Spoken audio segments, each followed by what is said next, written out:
ఆ మధ్యలో ఒక సినిమా వచ్చింది అపరిచితుడు, చూసిరా ఎవరన్నా?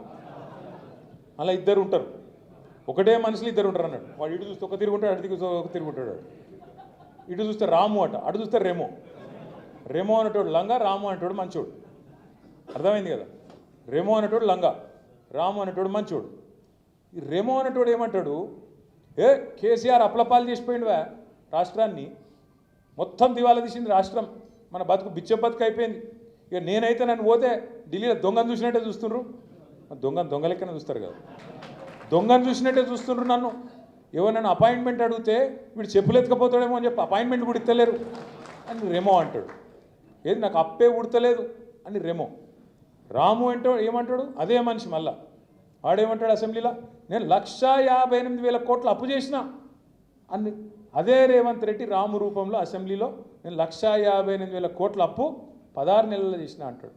కేసీఆర్ గారు 10 ఏళ్లలో సంవత్సరానికి 40,000 కోట్ల అప్పు చేస్తే అది తప్పట. కానీ రేవంత్ రెడ్డి గారు సంవత్సరంలో 1,60,000 కోట్ల అప్పు చేస్తే అది తప్పు కాదట.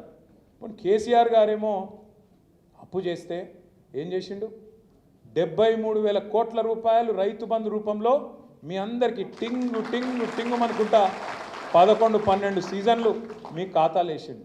మరి రేవంత్ రెడ్డి గారు 1,60,000 కోట్లు అప్పు చేస్తేవి ఏం చేసినావు, ఆడబెట్టినావు. టింగు టింగు అంటే కేసీఆర్ యాదికొత్తాడని టకీ టకీ అన్నాడు.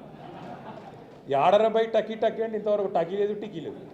ఒక్క కాడ మాత్రం పడుతున్నాయి టకీ టకీమని. ఏడా అది కరెక్ట్ మాట.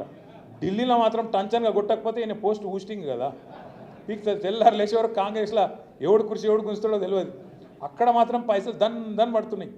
ఏడా రాహుల్ గాంధీ ఖాతాల, ఢిల్లీ ఖాతాల, ఢిల్లీ పెద్దల ఖాతాల మాత్రం ఇక్కడ జరుగుతున్న దోపిడీని మంచిగా అక్కడికి పైసలు తీసుకుపోయి మాత్రం ఢిల్లీలో వంచుతాను. నేను అడుగుతున్నా, ఒకసారి యాడ్ చేసుకోండి మీరు.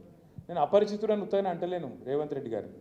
ఓ దిక్కేమో కేసీఆర్ ఉద్యోగాలు ఇవ్వలేదని రెమో అంటాడు, రాము అనేటోడేమో అదే కాగితాలు పట్టుకొని మళ్ళా తెల్లారి కేసీఆర్ ఇచ్చిన ఉద్యోగాలకే ఈయన పత్రాలు ఇచ్చుకుంటా పోజులు కొట్టుకుంటా ఆయన నిలబడతాడు.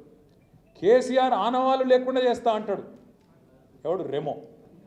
రాము ఏం చేస్తాడు, అందాల పోటీల కంటెస్టెంట్లను మన సచివాలయం కాడికి, ఆడికెళ్ళి సీదా మన కమాండ్ కంట్రోల్ సెంటర్ కాడికి, ఆడికెళ్ళి మన టీ హబ్కు, ఆడికెళ్ళి బుద్ధవనానికి, ఆడికెళ్ళి ఆఖరికి యాదగిరి గుట్టకు కూడా తీసుకుపోయి, యాదాద్రికి కూడా తీసుకుపోయి మళ్ళా ఆడ ఫోటోలు దింపుతాడు.